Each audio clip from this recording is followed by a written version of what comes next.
स्वागत है आपका हमारे एक और नई वीडियो में। और आज की वीडियो हम डिस्कस करेंगे इंडियन रेलवे के बारे में। तो हाल ही फिलहाल में हुए इस हादसे के बाद काफ़ी सारे लोगों ने अपनी जान गंवाई, जो काफ़ी दर्दनाक मोमेंट था उन लोगों के लिए और साथ में उन सभी के परिजनों के लिए भी। जिस चीज़ को लेकर कई सारे बड़े बड़े यूट्यूबर्स ने अपनी वीडियो बनाई और इस चीज़ को हाईलाइट किया और बहुत तरह की चीज़ें सामने आई, जिस सब को लेकर कुछ सवाल हमारे भी इंडियन रेलवे से। तो अगर आप भी इन सवालों से रिलेट करते हैं तो हमें ज़रूर बताएं कमेंट्स में। तो ये मुद्दा जुड़ा हुआ था इंडियन रेलवे की सेफ्टी को लेकर, जिसमें कुछ कारण निकल के ये आए कि 5,000 करोड़ जो कि इंडियन रेलवे को देना था वो नहीं दे पाई वो, जिसका कारण था उनका लॉस जो बढ़ रहा है। जिसके साथ एक अमेजिंग रिपोर्ट सामने आई और वो थी कि लोग इंडियन रेलवे में कम सफ़र कर रहे हैं। तो एक सवाल और डिस्कशन इसी के अराउंड हमारी टीम का था, जो हमने सोचा कि आप तक भी बांटना चाहिए और आप भी इससे जुड़े अपने विचार नीचे कमेंट्स में ज़रूर बताएं। तो अगर हम रिपोर्ट्स की माने तो इंडियन रेलवे में सफ़र करने वाले लोगों की संख्या काफ़ी गिरी है, जिसका कारण कोविड भी हो सकता है। और अच्छी फैसिलिटी भी है जहाँ पर लोग बसेस कर लेते हैं अपनी डेस्टिनेशन तक जाने के लिए, जहाँ लोग रेलवे अवॉइड करना चाहते हैं क्योंकि उसमें कई सारे इश्यूज है जो लोग फेस करते हैं, जैसे इंडियन रेलवे की टॉयलेट की दुर्दशा और साथ ही और भी पॉइंट्स। लेकिन कारण क्या रहा होगा जहाँ इतने सारे लोग निर्भर थे इंडियन रेलवे पे, उन लोगों ने रेलवे में सफ़र करना कम क्यों कर दिया? तो इसका एक कारण माना जाता है कोविड को, क्योंकि उसके बाद लोगों को और मीडियम मिले जहाँ रेलवे की कैपेसिटी काफ़ी कम कर दी गई थी लोगों को ले जाने की, जिस समय लोगों ने बसों का सहारा भी लिया और लोग समझ पाए कि बस इतनी महंगी भी नहीं होती और हो सकता है वो लोग अपने डेस्टिनेशन तक जल्दी पहुंच गए हों या बस की फैसिलिटी उन्हें अच्छी लगी हो, जिस कारण से लोग उस तरफ मूव हुए होंगे। पर ये रिपोर्ट जहाँ हम देखते कि रेलवे में लोगों की संख्या कम हुई ट्रैवल करने वालों की, लेकिन ग्राउंड रियलिटी और हमारे फ्रीक्वेंट ट्रैवल की वजह से हम जानते हैं कि रेलवे में हाँ चीज़ें बदली है। लोग स्लीपर में वेटिंग कटवा के आजकल नहीं चढ़ते और जो चढ़ते भी उनकी संख्या पहले से काफ़ी ज़्यादा कम हो चुकी है। या हो सकता है वो समय ऑफ सीजन हो, लेकिन उसके बावजूद भी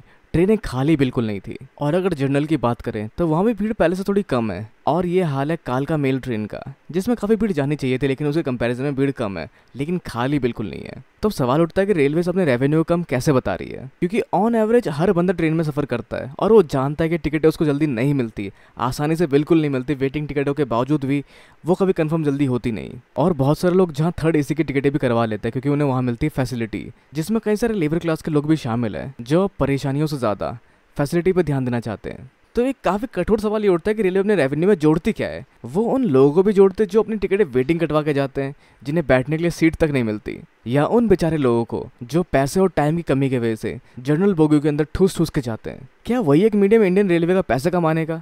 क्योंकि अगर वो लोग गाड़ियाँ बढ़ाएंगे कई सारे रूट में जहाँ गाड़ियाँ काफ़ी कम है, जैसे दिल्ली से कोलकाता, जहाँ की गाड़ियों की संख्या पहले से काफ़ी कम हो चुकी है, और जो ज़्यादा गाड़ियाँ हैं वो है एक्सप्रेस ट्रेन, जिनके थर्ड एसी का प्राइस डबल से भी ज़्यादा है। और ऐसे बहुत सारे लॉन्ग रूट्स और आपको मिलेंगे अलग अलग जगहों की, जो काफ़ी लंबी दूरी है। और अगर वहाँ ट्रेनें बढ़ा दी जाए तो बेशक टिकट खरीदने के लिए काफ़ी सारे लोग खड़े होंगे लाइनों में, जो उन टिकटों को पाना चाहेंगे।